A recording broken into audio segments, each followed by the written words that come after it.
Hello, Gavin. It's great to have you here with us today. Thank you for having me.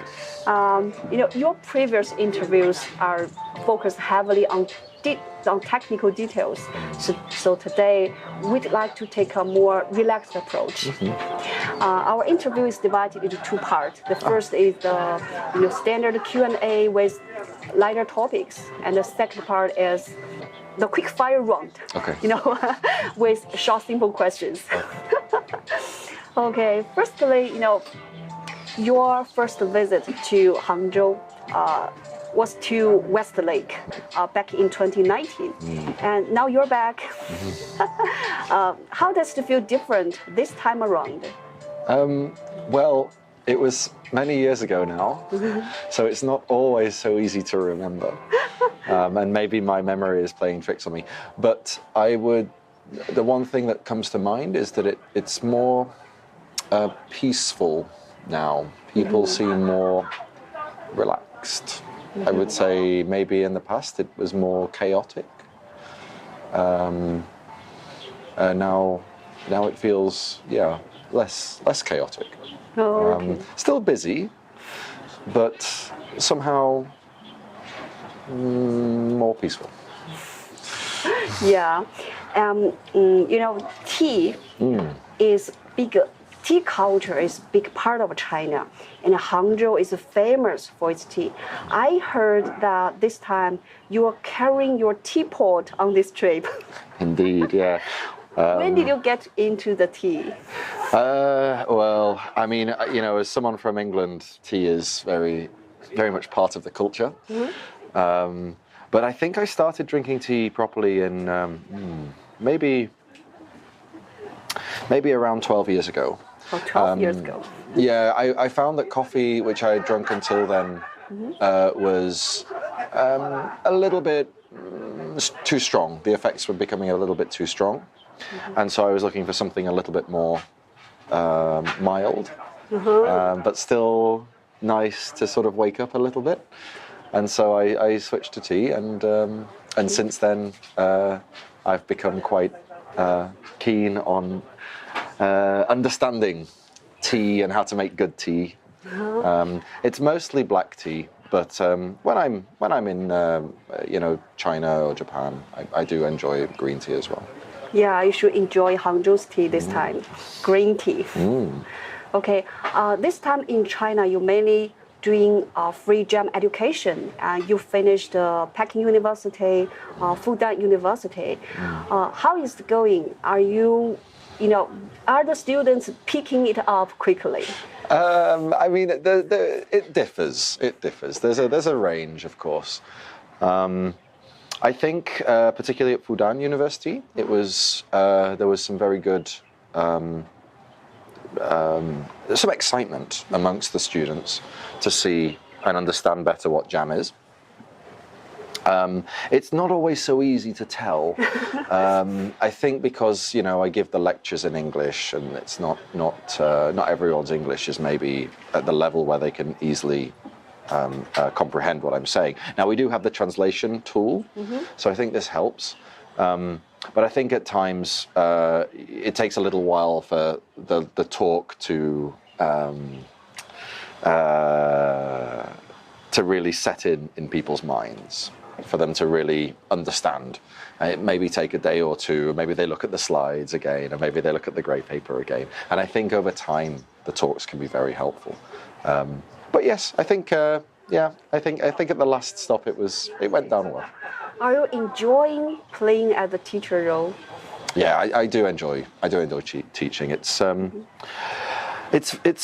think it's a very important element of someone who is a practitioner to teach as well. And this isn't just since Polkadot that I've been doing, or Ethereum since I've been doing this, but also before. I was a teacher when I lived in Italy. At that time I taught maths and art, and it's very both gratifying and helps one's own understanding of a subject if one has to teach others, because by explaining it to other people and putting it into those terms, you test your own understanding of a subject, and oftentimes you get a better understanding of it yourself because you have to think more. You have to really examine what it is that you think you understand.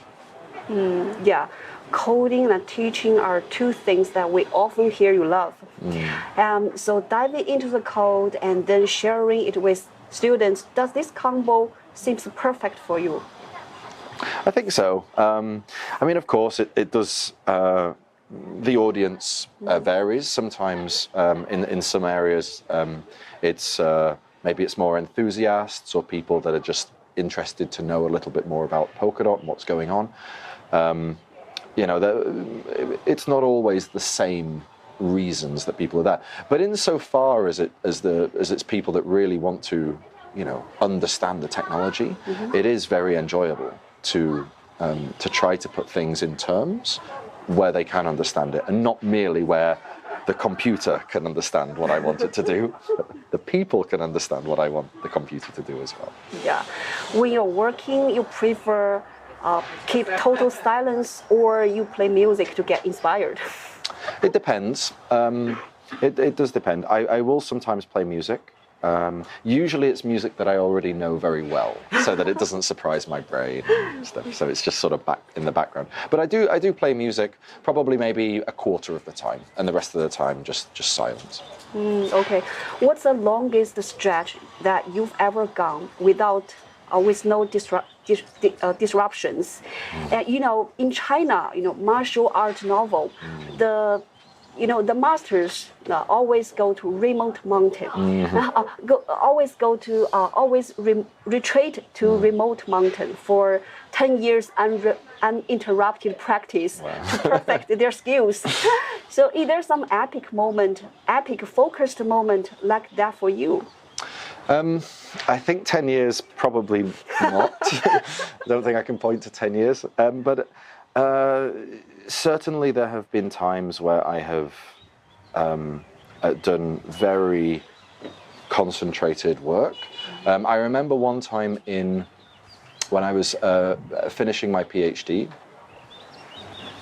I spent 4 weeks, or possibly, I think it was at least 4, maybe 5.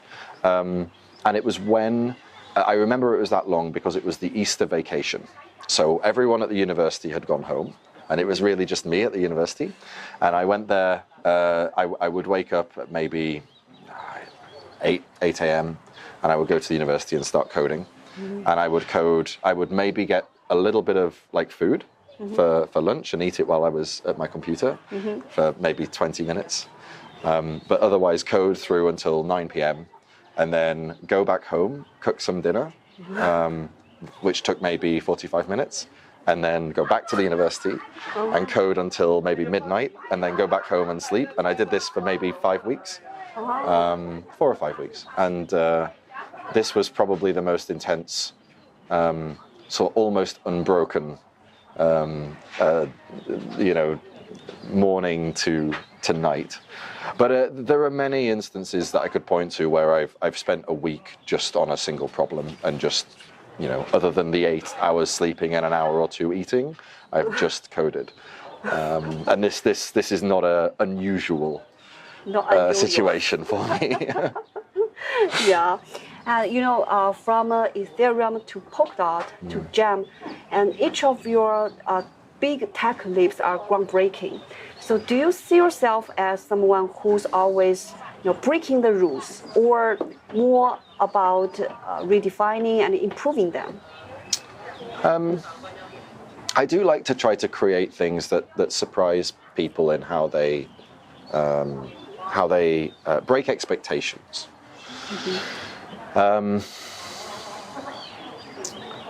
I think this is very gratifying because it's a bit like being a magician. A magician. Yeah, because you can demonstrate something and people are surprised, they think it's magic, and then after some time you can show them how you did the magic trick, and then they're very excited to hear this because until then it seems like magic, and then once they learn the magic trick, then your work is done and you can move on to some other magic trick, right? Some other innovation or technological advancement. So I kind of look at it like magic, and I develop, create new tricks. During this China Jam tour, do you feel that students feel like Jam is the magic to them? I mean, I got a round of applause in Shanghai when I demonstrated Doom running on Jam. So I think they thought it was pretty magical. But this is what I think is the most interesting thing about technology. And I think it was, I forget who it said. Is it? I think it was. The name will come to me.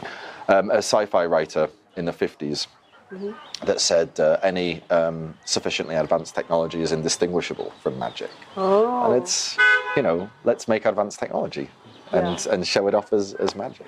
Yeah, cool.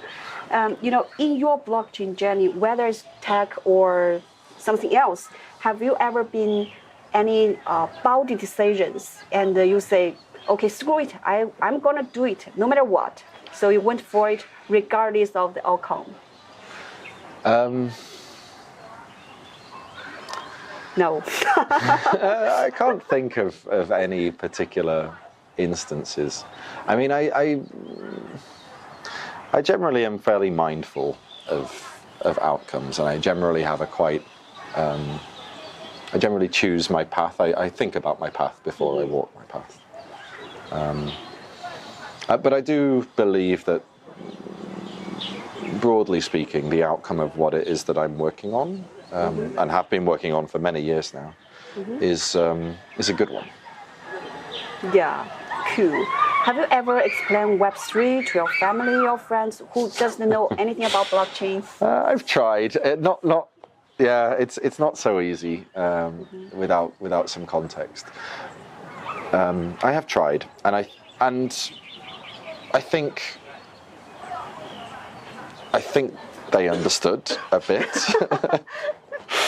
But it's a message that I am continually refining. Like what I understood in 2014, and I sometimes look back at my old presentations from then, is different to what I understand now. I mean, it's similar, but there are, I think, important insights that one gains over time that help explain it and put it into terms that people that don't have the technological context can better relate to. Yeah. How would you describe Web3 to a totally, fresh people to Web3? I would describe it as a resilient technological basis for public digital infrastructure. Yeah, I heard in Kevin's interview that you got a key around 8 or 9. Have you ever explained Web3 to him?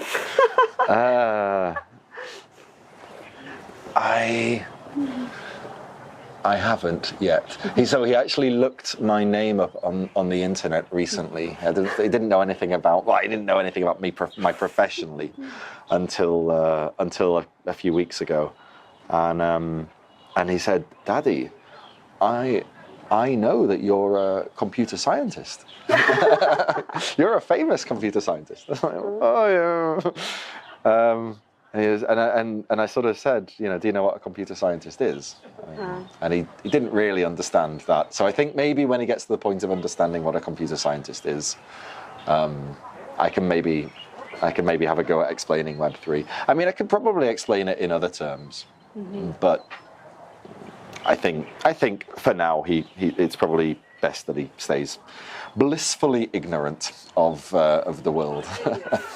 Maybe when he's 12 or 13. Yeah. And with tech moving so fast, is there any technical movement? They don't have to be relative to blockchain, and you see that will make a very difference in the next few years.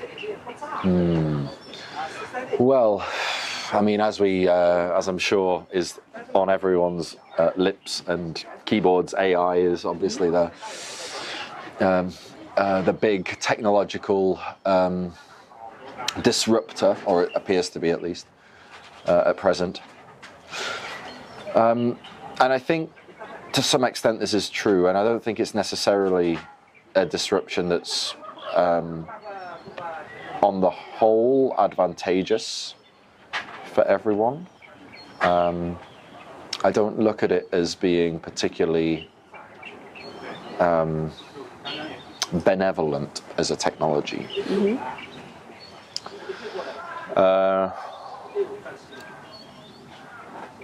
Certainly it has some very benevolent use cases. Maybe self-driving cars. Self-driving car. Music, art. The ability to maybe generate code or games or... How about AGI? This is a very, interesting question. At this point, I haven't seen anything that has made me particularly convinced that AGI is right around the corner. But if AGI is a thing at all, then I think humanity needs to be very... Even DeepSeek or Grok 3 don't make you feel like this way. No, not yet. Not yet. I think it's easy to get excited about AI at present because it speaks our language. Our languages. Like it talks to us, it can draw for us, it can make music for us, and it can write for us. And it can read, and it can speak, and it can listen. So it's in terms of the interface, computers are now getting a very much more human-friendly interface. And this, I think, is a major breakthrough because it alters how we will interact with machines. But what's below that interface is, I think to a fairly substantial extent, a very basic and heavily plagiaristic sort of dumb child that has access to a huge library and kind of knows how to read and write and speak and listen, but has no idea what it is that they are saying. Has no concept for what is the world and what is true, what is testable and reproducible. And this is where AI, I think, breaks down, and AGI to a large extent breaks down. But that said, blockchain was once upon a time. A lot of people looked at blockchain and said this will never work at scale. And literally that technology never did work at scale. Bitcoin doesn't really work at scale. Ethereum doesn't work at scale. But we take that technology and we develop that technology and we make it work at scale. And so I don't discount the possibility that in the future there will be very intelligent forms of AI, potentially forms of AI substantially more intelligent than the amalgamated activity of humanity, essentially the base of science, the base of published science. But I don't think we're there yet. And I think we have to be very careful if this does seem to be close, not for fear of any particular breakout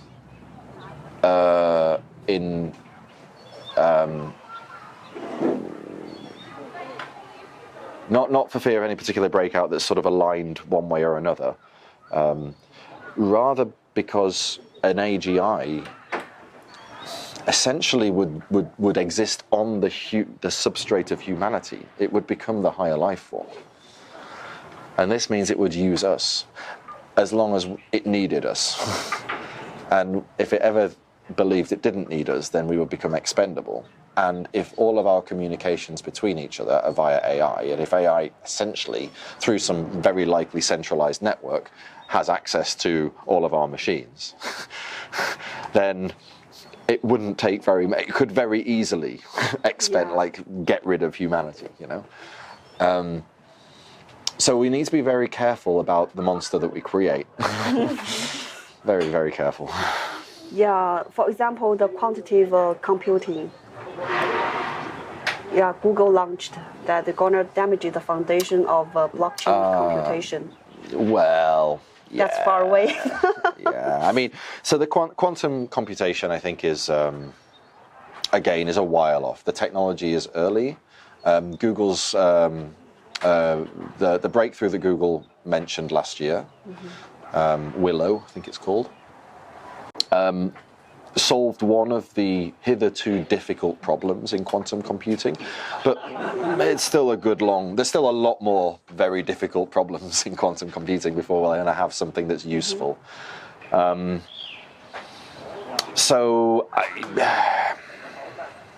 I think we've got another 5-10, at least 5 or 10 years before we have to deal with this as blockchain practitioners. I still think it's a good idea that we should do the research work now to know what we have to change, so that when it looks like it is around the corner, we can change it. But I don't think it's around the corner yet. And at least for JAM, this research work is relatively it's relatively easy. We don't use very much cryptography, very much quantum sensitive cryptography in JAM. I think there's only basically 3 cryptographic elements that we would need to change. That's the good news. The other good news is that one of them has an obvious thing to change it to, and it wouldn't take very much effort to change it in the protocol. The less good news is that the other 2, which are required to some extent for Ethereum interoperability and what's the other one? Yes, the block production mechanism. These would need to be altered, and the likelihood is that we would just create a different block production algorithm, which is fine. It will take a year or so, but I mean, it won't be too difficult. And for the Ethereum interoperability, we would probably switch to using a zero-knowledge system that would have be less sensitive to quantum advances. So we already have a rough roadmap into how we will get into an era where quantum computers are actually available. But until we're at that era, or at least until we're getting close to that era, I'm not going to have any sleepless nights, I don't think. I think I heard in your previous interview that you mentioned it is impossible for blockchain infrastructure to support the AI applications.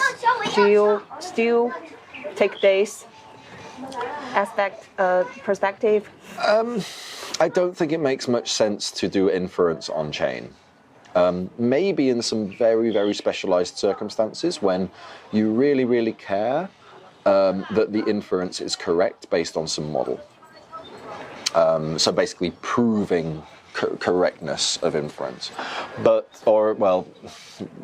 This is kind of a bit of a silly thing, because there's no guarantee that the models, even if the inference itself is correct, that the answer will be correct. The model might still be wrong, even though the answer is inferred correctly from the model.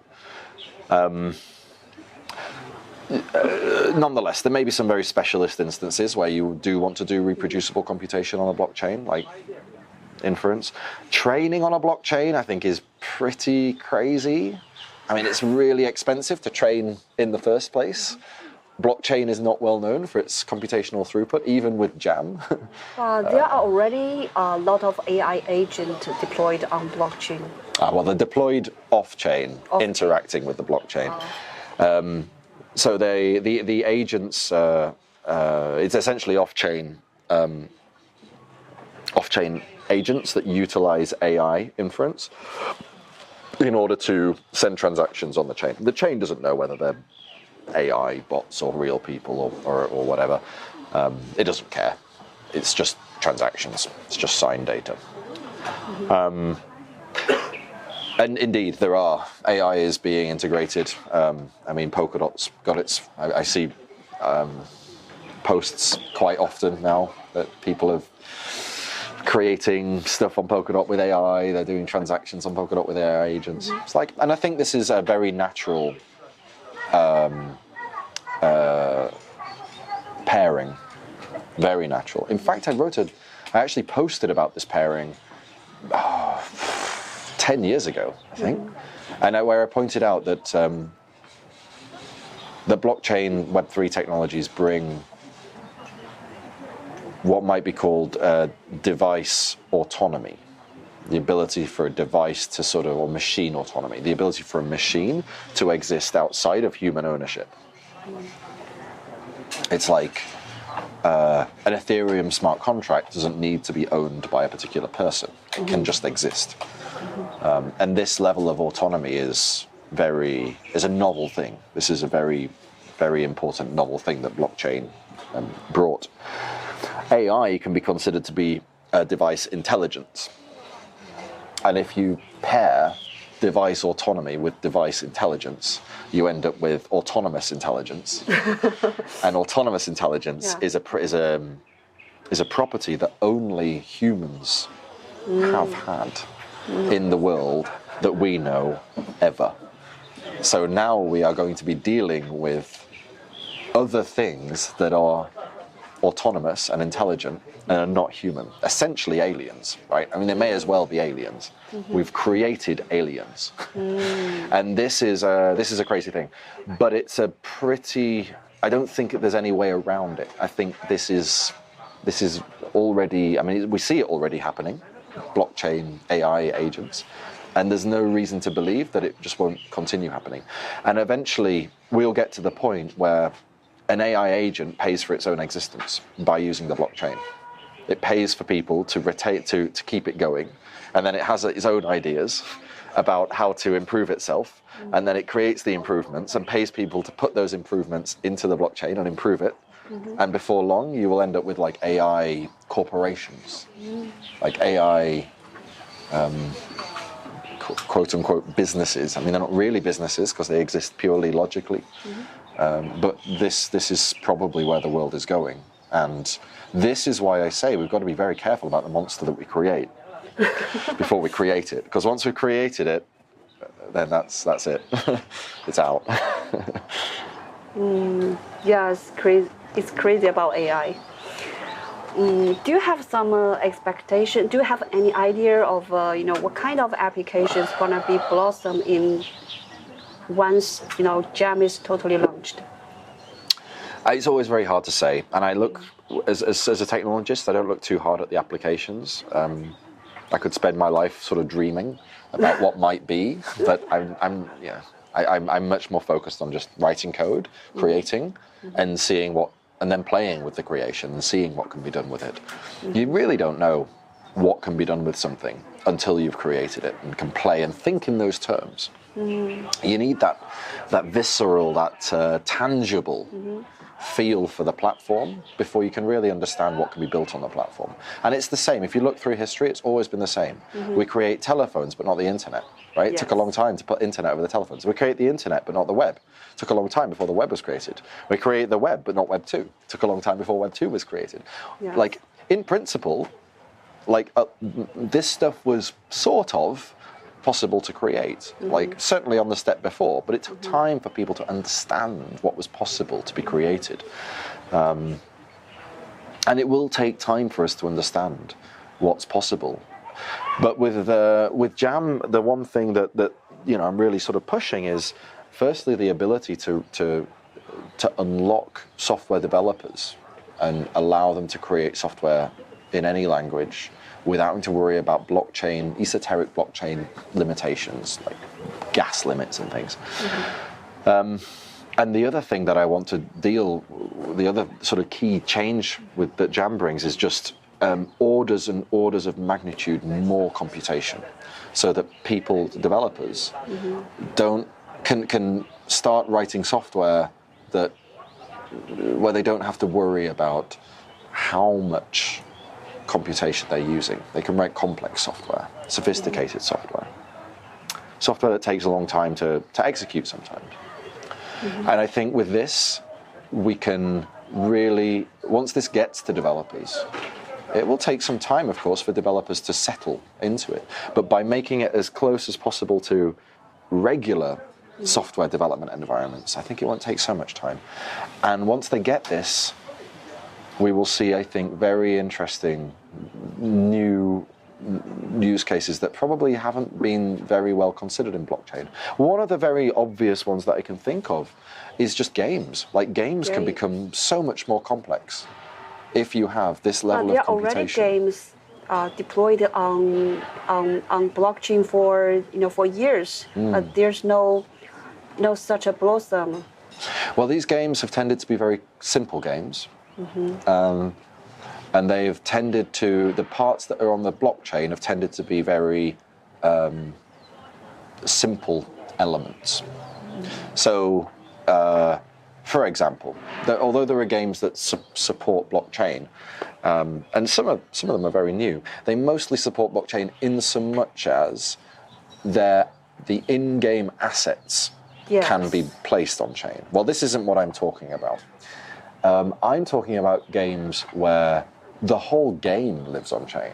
All of the game logic lives on chain. Triple A games deployed on. Potentially, eventually. I mean, this is perhaps not AAA, but like as mobile gaming became a thing and people played games in whole new environments, and we saw an entire new industry spring up, not because no one had ever heard of computer games before, but because the computers on which the games were played were so much different to those before. Okay. What makes you believe that people will interested in blockchain gaming? Just curious.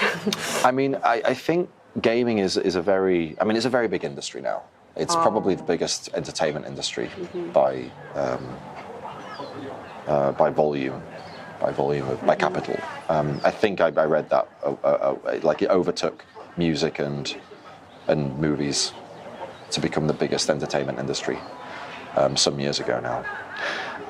Why would people be interested? Well, it's not that they are. They want to try something new. I think it's clear that people are interested in gaming. Yeah. So then the question is, why are they interested in? What do they get from blockchain gaming? I think the simple answer is, to some extent, a feeling of freedom. In blockchain games can be a lot freer because the mechanics, they inherit the game theoretic mechanics of the environment in which they're in. So, we already see games where, and this is sort of why NFTs on chain are getting some traction, why the gaming industry is sort of moving to put little parts of a game on chain, because they want to provide a greater level of freedom to the people who play the games. They can take their in-game asset and they have the freedom to move it into other games, or to put it on a market, or to use it as collateral for a loan in DeFi, right? And this freedom that can be delivered to gamers is, I think, very interesting. A very interesting aspect of the gaming product. I think it won't be that long before the games are free. I mean, in mobile gaming, we already have this, right? The games are free. And what actually the product is essentially the interaction with all of the other gamers inside of this game world. And it will be that interaction that increasingly forms the basis for value extraction from the game creators. They basically provide greater amounts of interaction. And by essentially taking some small transaction fee from these interactions, they can make money. And we already see this again. We see the beginnings of this in the gaming industry as assets move on chain, and these NFTs can be moved around. But every time that they're bought or sold, the original game creator gets a small percentage of the value. And I think this is probably, and this ties in very heavily with the concept of the metaverse, this idea of like an all-encompassing universal game world. I think by bringing games and the rules for games on chain, we can really supercharge this concept of kind of the freedom that the metaverse brings into to gamers and to games. Yeah, and Gem is the only platform that I think can support the high TPS. Well, yeah. I mean, there's some latency, so it doesn't. It's not going to be. We're not going to be streaming games onto people's laptops from Jam. But I think there are certain kinds of games, particularly things like role-playing games, and probably some turn-based games, some like things like Pokemon Go, card games, like Magic the Gathering, these sorts of things, where actually they can move entirely on chain under Jam, and even with very sophisticated rules. And this is a big advantage, and I think it can deliver very interesting new models for how we might create an interoperable gaming metaverse. Okay, beyond the gaming, and I want to, ask you your take to memes, because anyway, do you consider meme as an application, or do you consider meme as a good use cases that attract new users? I think they're an unfortunate distraction.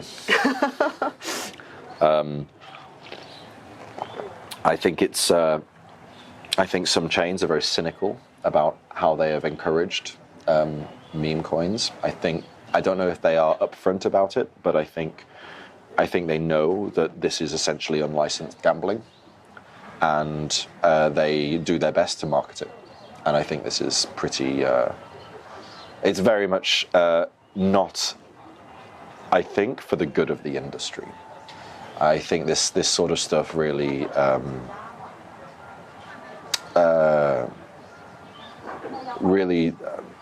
draws attention from the good that the industry can do. And unfortunately, we end up with, some of the stuff that we've seen recently. A sort of turn away, or with the Libra craziness, and certain other coins as well that have been launched recently and gained some notoriety, and I think this is like, yeah, it's not good. Whereas we see important work not being done, such as blind signing on Ethereum that led to the wallet hack. And this frivolousness, short-term thinking, short-sightedness is very, it sort of saddens me. I guess it's just, humanity, but it's like, whatever. It certainly doesn't attract me, and it certainly doesn't make me very proud about the industry as a whole.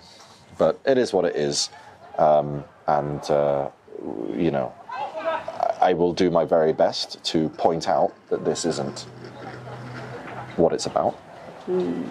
Or this is at least a very small part of what it's about, and try to bring attention to the parts, the problems that the industry actually needs to solve, like scaling, like generality, like accessibility, like solving for making sure that bots don't appear as people in apparent public discourse. There's a lot of problems that I think this technology can be helpful for, and yet we seem to, the industry at least, I separate Polkadot from this because we have been solving these hard problems. But certainly if you look into other ecosystems, even big ones, you see that these hard problems are not being solved. You see blind signing is still the norm. You see people still using RPCs, not light clients. You see, huge amounts of resources going to frivolous activities to support frivolous activities on chain. Yes. So when you focus on solving these fundamental problems in this industry, you always ignore all the hypes, beyond that. I try to keep it real, try to keep it real. It's very clear where we need to get to. Like, we are trying to create a resilient, safe and secure web. Okay. So let's try and do that, Do you have set up some expectations for yourself for this year?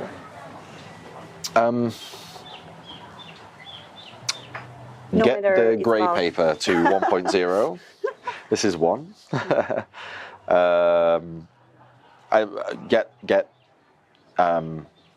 Hopefully open up the full Jam implementation acceptance. So we have the Jam prize for teams that are building Jam implementations, and it would be nice to be able to basically have that whole thing opened, so teams can submit and we can evaluate them. This hasn't opened yet.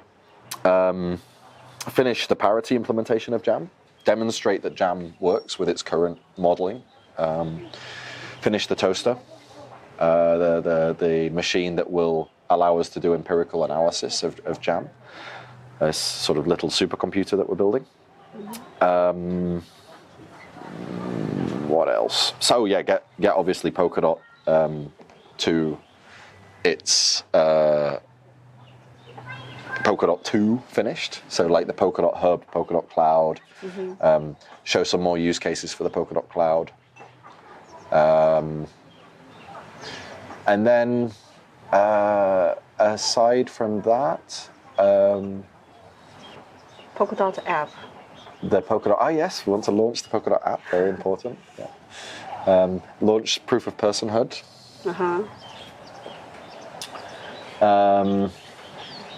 On a more broader note, I think also try to improve interactions and interoperation with other ecosystems. The ability to interoperate with Ethereum, interact well with Ethereum. I mean, we're already sort of trying to, by moving the Polkadot Hub to an EVM first architecture, or rather Ethereum first architecture, I should say, not EVM. So it's compatible with Solidity, compatible with all the tooling, compatible with the explorers and the RPCs and so forth. We really want to sort of, try to make ourselves as compatible and interoperable with Ethereum as possible. And I think Hyperbridge also really helps with this. So Hyperbridge and Snowbridge both have Ethereum bridges, and then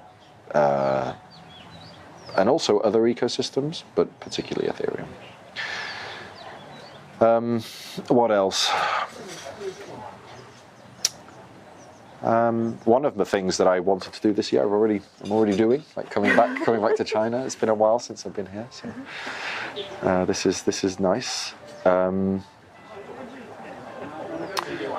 Really try to expand the reach of Polkadot and Jam outside of just the crypto industry. I think this industry is starting to become quite inward-looking, particularly with some of the things that have happened recently with the Bybit hack and the big sort of, I think the big wake-up from the meme coins, and, it's like, did we really do that this whole last 12 months? And I think I would like to spend, I hope this year I will spend more time really getting through into other industries, wider technology industry, the importance of what blockchain brings, what Web3 brings, and maybe also beyond industry into other areas of society. For example? Well, I think we've seen recently within Europe, there's been over the last week or two since the Trump presidency, there's been a big there's been some concern, and I think there can be some education done on how this technology can potentially help. Help with the democracy? Help with particularly help with public digital infrastructure. So one of the things that I see, my baby mama, the mother of my most recent child, my baby, is from Sweden, and we see in Sweden often, maybe every week or two, there is a major hack that brings down the payment system, brings down one of the. So in Sweden is a little has some similarity to China in that it's many payments are digital. You use your mobile phone to pay. I mean, this is very convenient, of course. But as I say, in Sweden, oftentimes, this payment, the whole country cannot pay with the digital payments, and this is a big problem because they don't use cash anymore at all. And I think it's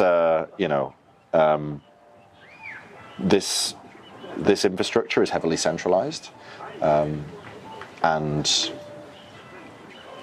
it seems to me that it's likely that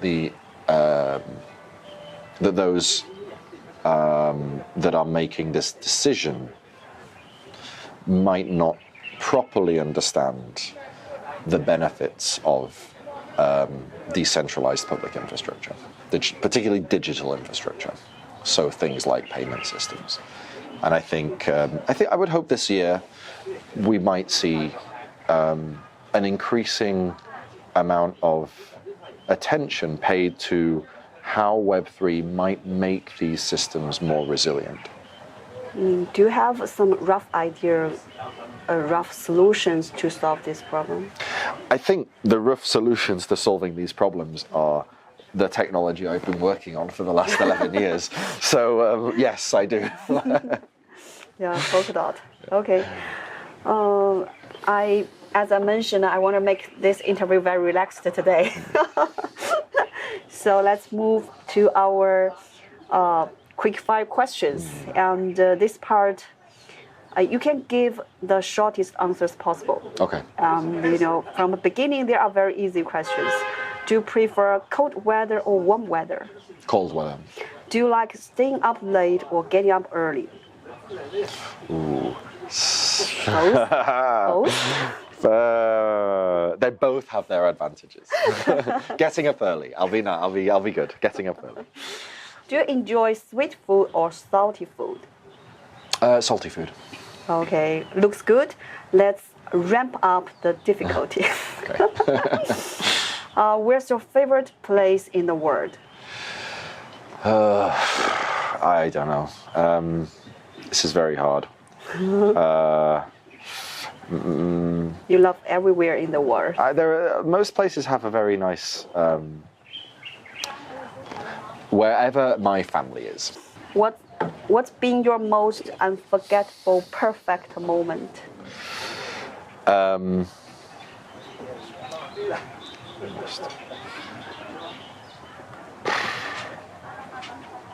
are so many unforgettable moments.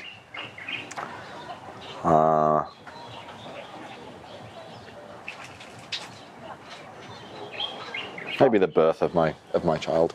Wow, cool. What's an accomplishment you're especially proud of?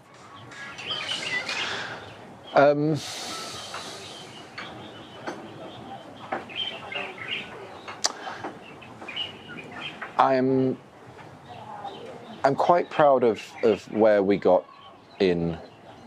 I'm proud of a number of things that I did in blockchain. But if I have to point to just one of them, I'm proud of having built the Ethereum client as fast as I did.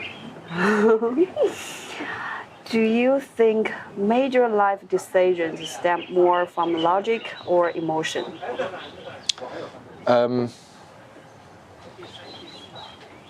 Major life decisions, I think, should be.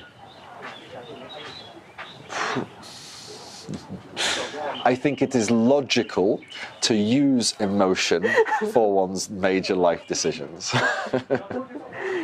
Okay, get ready. The next levels are going to be tough. They're already quite tough, you know. What's the most courageous thing you've ever done? The most what, sorry? Courageous. Oh, courageous.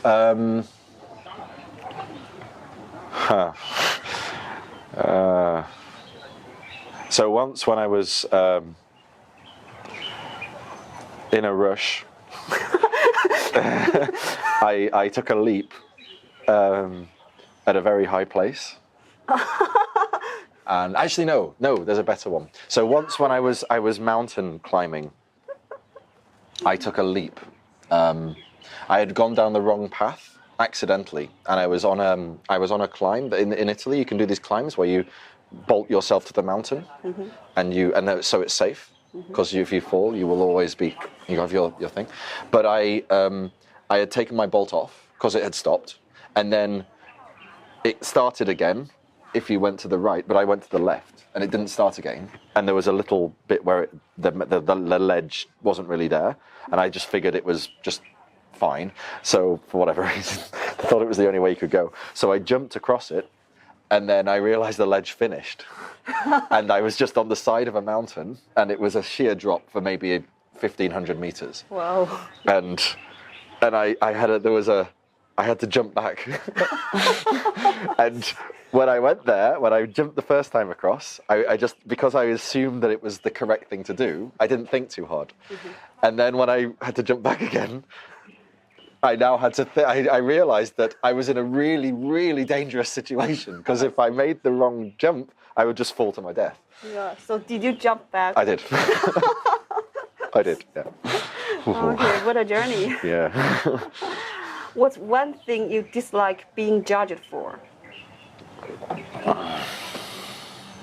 I don't think there is one. I dislike being judged for anything. Cool. Judgment stays at home. What are you most grateful in your life? I guess I'm grateful for being able to be happy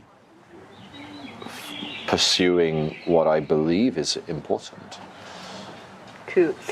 How do you hope people will remember you?